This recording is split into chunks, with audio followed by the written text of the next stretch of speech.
एक वीडियो और 3 चीज़ें आप सीखने वाले हो जो आपको साइट पे भी काम आएंगी और आपको घर की कंस्ट्रक्शन में भी काम आएंगी। पहले तो मैं आपको साइट पे ले जाऊंगा। हमारा बीम का बाइंडिंग हो रहा है, एक मल्टी स्टोरी बिल्डिंग है, उसका एक बीम है, उसमें स्टील बांधते हुए गलती हुई है, बहुत बड़ी गलती है। वो क्या गलती है, उसको क्या सुधारना, उससे क्या असर पड़ सकता है आपकी बिल्डिंग पे, वो मैं आपको दिखाऊंगा। फिर से मैं आपको साइट पे ले जाऊंगा। फिर हम वहाँ वाइट वॉश कर रहे हैं, जो मतलब सफ़ेदी करते हैं, सिर्फ white wash, simple white wash, paint की बात नहीं कर रहा। वाइट वॉश बाउंड्री वॉल में किया जाता है या टेम्परेरी किया जाता है वाइट वॉश। तो उसकी कैलकुलेशन कैसे करते हैं, उसके थंब रूल मैं आपको दे दूंगा। जब थंब रूल मिल गए, आप खड़े खड़े वो कैलकुलेट कर सकते हो। फिर उसके बाद हम क्या करेंगे, कैलकुलेशन करेंगे। कंक्रीट हमारा होता है, ठीक है, भले वो कॉलम में किसी भी चीज़ में, तो उसमें कैलकुलेशन करनी पड़ती है। तो एक ट्रिक में, एक तरीका आपके लिए ले आऊँ, विद इन 1-2 मिनट आप कैलकुलेट कर लोगे कि वहाँ पे आपको रेत, एग्रीगेट, सैंड कितनी लगेगी। आपने वीडियोस काफ़ी देखी होंगी इस चीज़ पे, लेकिन ये जो वीडियो है इसमें डायरेक्ट आप निकाल सकते हो। फॉर्मूला रहेगा स्टेप बाय स्टेप, कोई भी निकाल सकता है, civil engineer, non technical person, कोई भी निकाल सकता है। वीडियो एक है, 3 चीज़ें सीखने के जाने वाले हो। छोटी सी वीडियो रहेगी 15 से 16 मिनट की, तो कंप्लीट वीडियो देखो, लेकिन उससे पहले प्लीज़ चैनल को सब्सक्राइब कर लो और बेल आइकन दबा लो। सबसे पहले मैं बताऊंगा कि ये जो मिस्टेक है वो स्टीरअप में है। तो स्टीरअप क्या हुआ हमारा, सामने आप देख रहे हो मेरे फिंगर जिस पे है, ये हमारे टोटल स्टीरअप, इन्हें रिंग बोलो, स्टीरअप बोलो, ये बीम में आरसीसी बीम होगा उसमें प्रोवाइड करते हैं। तो इसका मतलब क्या, क्यों हम स्टीरअप प्रोवाइड करते हैं, वो मैं आपको बाद में बताता हूँ। पहले सबसे पहले बताता हूँ कि गलती क्या हुई है। सामने आप देख रहे हो, ये हुक दिख रही होगी आपको, मतलब स्टीरअप में हुक की हुई है, ये सामने जिसमें फिंगर है मेरी। तो क्या होता है, हुक आपको टोटल हर जगह प्रोवाइड करनी है। मतलब टोटल इन द सेंस कि जैसे ये हुक है, मतलब ये 6 लेग रिंग है हमारा। 6 लेग रिंग में हमारा हुक रहेगा 3, तो बार कितने, 1 2 3 4 5 बार हैं। तो हुक जो आनी चाहिए वो हर तरफ हुक आपकी अल्टरनेट होनी चाहिए। ये सबसे पहली आपको चीज़ देखनी है। ये काफ़ी ज़्यादा साइड पे मिस्टेक की जाती है कि हुक क्या होता है, जितने बार होते हैं मतलब एक साइड से हुक लेते जाते हैं, लेकिन इसमें भी 6 लेग रिंग में हो, 4 लेग रिंग हो, 2 लेग रिंग हो, हर एक में आपको हुक अल्टरनेट करती जानी है। मतलब एक बार एक स्टीरअप बार में आएगी, दूसरी बार दूसरे बार में आएगी, तीसरी बार तीसरे बार में। ये चीज़ आपको ध्यान देनी है एज ए साइट इंजीनियर कि प्रॉपर वे से हुक प्रोवाइड की जा रही है कि नहीं। एक बार बीम बंद गया तो उसका कोई मतलब खोलने का इलाज नहीं है, क्योंकि एक बार इसमें काफ़ी ज़्यादा आपका टाइम जाएगा बांधने में। अगर उसको खोलना पड़े तो वो काफ़ी दिक्कत हो सकती है। तो जब भी बीम बंधवाओ आपको ये चीज़ ध्यान देनी ही देनी है। तो साइड पे इधर क्या गलती हुई है, सामने आप देख रहे हो, यहाँ इस बीम में तो प्रॉपर वे से हुक प्रोवाइड की गई है। मैं एक बीम दिखाता हूँ उसमें कैसे हुक प्रोवाइड की है, क्या गलती है, उसके बाद मैं बताऊँगा कि हुक का मेन मकसद क्या है बीम में प्रोवाइड करने का। अभी अगर आप इस बीम में देखें क्या हुआ है, देखो जो स्टीरअप है ये 4 लेग रिंग है इसमें, लेकिन जो स्टीरअप है वो उसका हुक कहाँ कहाँ है, देखो जो सेंटर का बार है उसमें हुक नहीं है, उसका बेंट है। तो ये मिस्टेक क्या हुई है, जो हुक है वो सब एक साइड प्रोवाइड कर दी है, जो बाहर का बार है लॉन्गिट्यूडनल बार उसमें हुक सब प्रोवाइड कर दी है। ये इसमें मिस्टेक है। इसमें क्या था, ये 4 लेग रिंग था, इसको आप अल्टरनेट कर सकते थे कि जो हुक रहेगा वो हर एक बार पे आए। इससे क्या होगा, देखो आपने एक और गलती यहाँ पे देख रहे होंगे कि जो हमारा लॉन्गिट्यूडनल बार है उसमें भी स्पेसिंग ज़्यादा है। देखो बीच वाले जो 2 हैं उनमें हमारा ज़्यादा है स्पेसिंग, और 2 साइड वाले हैं उसमें कम है। ये भी गलती है। ये चीज़ें आपको देखनी होती है। पूरा स्ट्रक्चर इस पे डिपेंड होता है हमारा कि प्रॉपर स्पेसिंग हम बार के जो बार हैं स्टीरअप में उसमें प्रोवाइड कर रहे हैं नहीं कर रहे हैं, क्योंकि जो डिज़ाइन किया रहता है वो स्पेसिंग के बेसिस पे भी डिज़ाइन होता है, स्टील के बेसिस पे। तो ये सब चीज़ें मायने रखती हैं डिज़ाइन में। तो अभी मैं बात करता हूँ कि हम स्टीरअप प्रोवाइड क्यों करते हैं, ठीक है। तो वो फंडा क्या है स्टीरअप प्रोवाइड करने का। स्टीरअप हम इसलिए प्रोवाइड करते हैं, पहले तो जो हमारा लॉन्गिट्यूडनल बार रहता है, मेन बार रहता है जो सामने आप देख रहे हो, इनको पकड़ के रखें, ठीक है। ये एक फंडा है मतलब मेनली। दूसरा है कि क्या होता है जब शेयर फेलियर होता है तो आपने देखा होगा कि क्रैक, मतलब ऐसे बोलोगे इंक्लाइंड क्रैक पड़ेगा, इंक्लाइंड फेल होगा। तो उसको बचने के लिए, उसको बचाने के लिए हम स्टीरअप प्रोवाइड करते हैं। ये दूसरी चीज़ है। और तीसरी चीज़ क्या है हमारी, अगर आप इमेजिन करो, एक हमारा बीम है, सिंपल स्पॉटेड बीम है, उसके बीच में लोड पड़ेगा तो हमारा जो नीचे वाला जोन होगा वो टेंसाइल, वो उसमें टेंशन होगा, ऊपर वाले में हमारा कंप्रेशन होगा। तो रिंग क्या करेगा, स्टीरअप क्या करेगा, पकड़ के रखेगा। जब उसमें ऊपर से लोड पड़ेगा तो चीज़ खींचेगी। अगर आप एग्जांपल दो, रबर है, रबर को बीच में से दबाओगे, नीचे से वो खींचेगा, ऊपर से दबेगा। तो वो काम भी स्टीरअप करता है उस चीज़ को पकड़ने में, मतलब एक एंकरेज प्रोवाइड करता है स्टीरअप को स्लिपेज से, मतलब स्लिप ना हो हमारा लॉन्गिट्यूडनल बार, उसको पकड़ने का काम भी हमारा एक स्टीरअप करता है। और जो हुक में बोल रहा था कि हुक अल्टरनेट क्यों करनी है, हुक का भी यही काम है। हुक क्या करेगी आपका, जब वो ऊपर से लोड पड़ेगा उसको बीच में सेंटर में, तो सारा दबाव पड़ेगा स्टील पे, जो हमारी लॉन्गिट्यूडनल रीइंफोर्समेंट होगी। तो उसको हुक क्या होगा, अगर अल्टरनेट किया होगा, सबको एंकरेज मिली होगी, सबको पकड़ने का काम वो हुक करेगी। मतलब जब उस पर दबाव पड़ेगा तो हुक खुलेगा, मतलब स्टीरअप खुलेगा, तो वो जो हुक होगी वो पकड़ के रखेगी सब बार्स को। तो यही मेन मकसद था आपको बताने का कि छोटी सी चीज़ है लेकिन ये काफ़ी ज़्यादा इम्पोर्टेंट है स्ट्रक्चर पे। मतलब कि जो आपका अगर हुक प्रॉपर वे से प्रोवाइड नहीं किया होगा तो वो हुक का कोई काम उसमें नहीं रहता है। वाइट वॉश जो हम करते हैं, अगर आपकी दीवार है, जैसे सामने आप देख रहे हो एक लिफ्ट है, लिफ्ट में वाइट वॉश किया जा रहा है, तो इसकी हमें क्वांटिटी कैसे निकालेंगे? इसको निकालने के लिए ज्यादा कुछ टेक्नोलॉजी नहीं है, जो हमारे थंब रूल बने हुए हैं उन्हीं के हिसाब से हम निकालेंगे, ठीक है। जैसे आपने देखा स्टार्ट की वीडियो में लिफ्ट में हो रही थी, तो लिफ्ट एक 4 मीटर लंबी थी वो, और नीचे वो उसकी डेप्थ कितनी है, 40 मीटर। मतलब हमें एरिया मिलना चाहिए। अगर आपकी दीवार है 4 मीटर बाय 5 मीटर की, 10 मीटर बाय 20 मीटर की, मतलब उसकी लेंथ चाहिए और उसकी हाइट चाहिए। 2 चीजें चाहिए होती हैं इसकी क्वांटिटी निकालने के लिए। पहले थंब रूल देख लो, फिर हम इसके नीचे बढ़ेंगे। जो ये 4 मीटर और 40 मीटर मैंने लिया है, ये आगे हमारे काम आएगा। तो हमारा थंब रूल क्या कहता है, थंब रूल कहता है अगर आपका 10 स्क्वायर मीटर एरिया है तो उसमें आपको लगा लो 10 स्क्वायर मीटर कैसे हो जाएगा, 2 मीटर ऐसे और 5 मीटर उसकी डेप्थ। ये हमारा एक थंब रूल है। 10 स्क्वायर मीटर में एक कोट अगर आप करते हो तो उसमें आपको 2 kg लाइम लगेगा, व्हाइट वॉश लगेगा, और ग्लू कितना लगेगा, 0.07 kg। मतलब 10 स्क्वायर मीटर में अगर एक कोट करते हैं। फिर अगर 10 स्क्वायर मीटर में हम 2 कोट करते हैं तो उसमें हमारा जो लाइम लगेगा 2.8 kg लगेगा, 2 कोट मारने हैं, और ग्लू हमारा लगेगा 0.085 kg। फिर हमारा 10 स्क्वायर मीटर एरिया है सेम, और 3 कोट अगर आपको मारने हैं तो उसमें आपका कितना लाइम लगेगा, 3.5 kg, और जो ग्लू फेविकोल लगेगा 0.12 kg आपका ये लगेगा। ये हमारा थंब रूल है।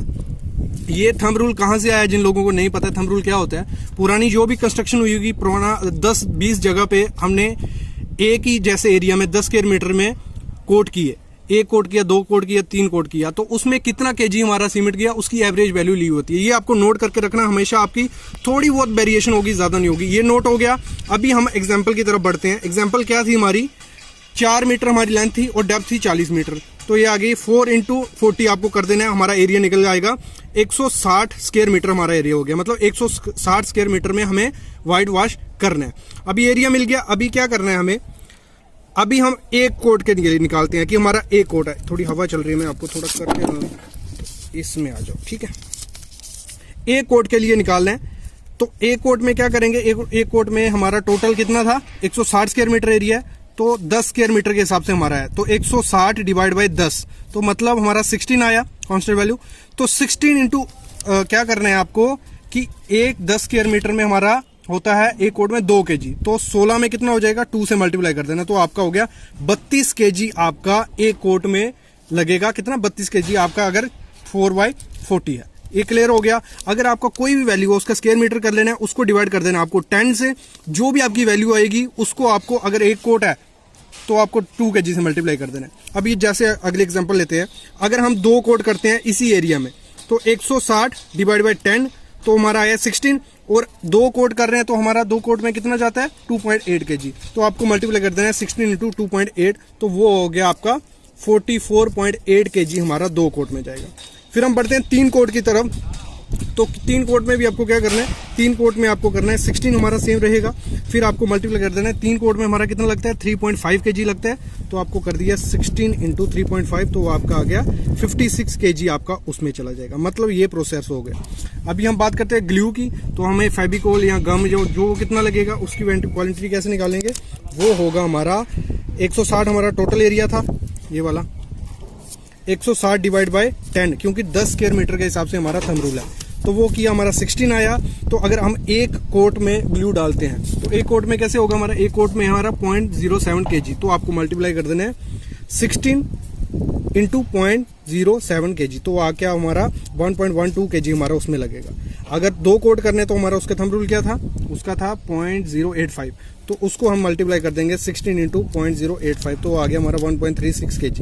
वैसे ही हमारा 16 अगर 3 कोट करने हैं तो 0.125 से मल्टीप्लाई कर देना है, तो आ गया हमारा 1.92 kg।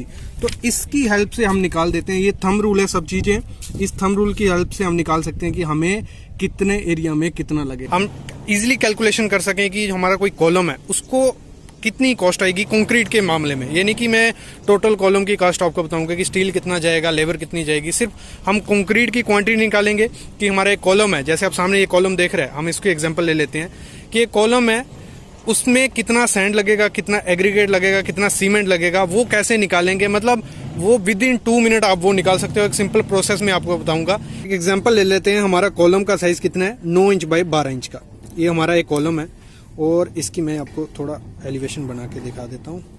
ये हो गया हमारा 9 बाय 12। अभी साइड पे से ही वीडियो में आपके लिए बना रहा हूँ तो थोड़ा दिक्कत रहेगा आपको, बस देखते जाइए, सिंपल है। और ये हाइट उसकी हम ले लेते हैं 10 फीट, जो हमारी नॉर्मल रहती है घर की हाइट।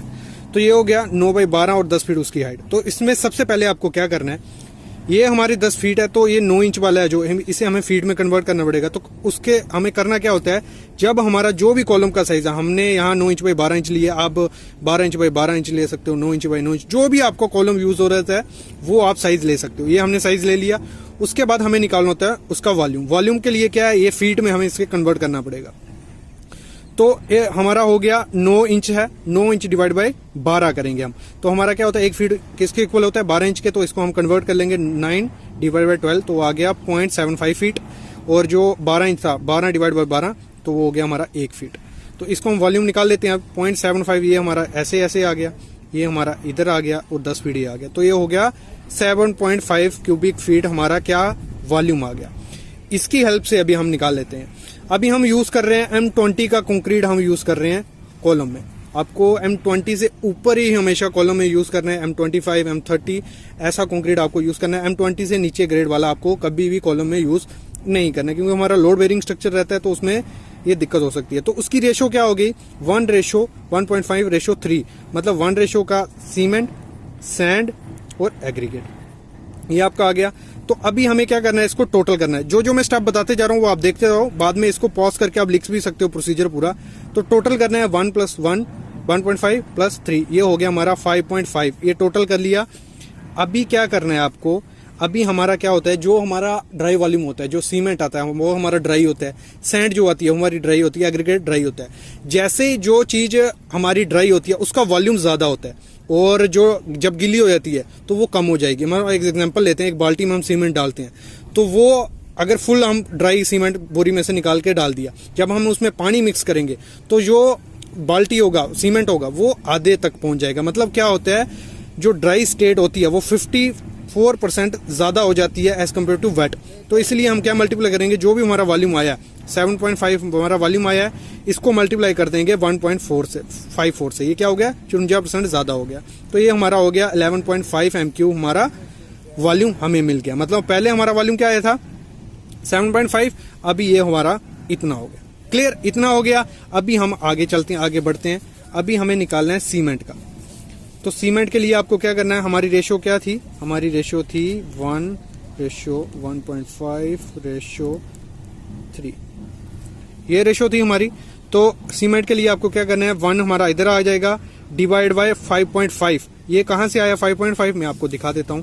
5.5 आया हमारा, टोटल किया हमने 1 + 1. इसको टोटल किया तो ये आ गया 5.5।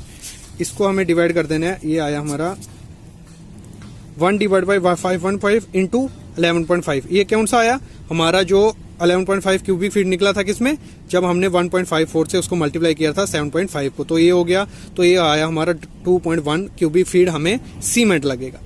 लेकिन हमें जो सीमेंट आता है मार्केट में बैग के हिसाब से आता है, तो बैग कितने लगेंगे, तो वो कैसे निकालेंगे, 2.1 डिवाइड बाय 1.23। ये क्या है 1.23, ये वॉल्यूम है बैग का क्यूबिक फीट में। तो डिवाइड कर देंगे 2.1 डिवाइड बाय 1.23, वो आ गया हमारा 1.7 बैग हमारे सीमेंट लगेंगे उस कॉलम को करने में। फिर सैंड पे आते हैं, तो हमारा रेशो क्या था 1.5 इंटू 11.5 हमारा टोटल वॉल्यूम है, डिवाइड बाय 5.5 क्या था, इन तीनों को हमने प्लस किया था जब, तो वो आ गया 3.15 क्यूबिक फीट हमारा सैंड लगेगा। फिर हम बढ़ते हैं एग्रीगेट की तरफ। तो एग्रीगेट क्या है हमारा, 3 था यहाँ रेशो में, 3 डिवाइड बाई 5.5 क्या टोटल था उसका, इंटू जो हमारा वॉल्यूम आया था कंक्रीट का क्यूबिक फीट में, तो वो हो गया हमारा 6.28 क्यूबिक फीट। ठीक है, तो ये आ गया हमारा। सीमेंट भी मिल गया हमें कि मतलब अप्रॉक्स 2 बैग हमें सीमेंट लगेंगे। सैंड कितनी लगेंगे हमारे, 3.15 क्यूबिक फीट हमें सैंड लगेगी। एग्रीगेट कितना लगेगा, 6.2 क्यूबिक फीट।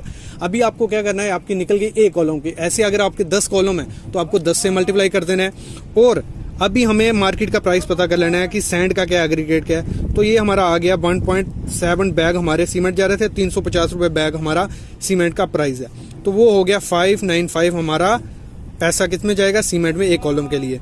फिर एग्रीगेट का क्या था हमारा, 3.15 क्यूबिक फीट आया था सैंड, और उसका मार्केट भाव हम पता करते हैं तो 460 रुपया एक क्यूबिक फीट का। तो 3.15 से मल्टीप्लाई करेंगे तो हमारा आ गया 1149 क्यूबिक फीट हमारी सैंड खर्च हो जाएगा। फिर हमारा एग्रीगेट का 6.28 एक क्यूबिक फीट का रेट है 68 रुपये, तो हम मल्टीप्लाई करेंगे 428 रुपये, तो हमारा टोटल हो गया 2472 रुपया हमारा टोटल हो गया कि इतना हमारा सीमेंट पे खर्चा होगा। ये हमारा सीमेंट का हो गया। ऐसे हम स्टील का निकाल लेंगे, लेबर का निकाल लेंगे, टोटल कॉस्ट हमारी आ जाएगी कि हमारे को एक कॉलम बनाने में कितना खर्चा आ रहा है। तो वैसे हम एस्टिमेशन कर सकते हैं। इस पे एक वीडियो में पहले बनाया था, हमने टोटल निकाला था, उसमें लेबर कितनी लगेगी, शटरिंग कितनी लगेगी, सरिया, कंक्रीट सब निकाला हुआ है। वो वीडियो भी आप प्लेलिस्ट में जाके देख सकते हो।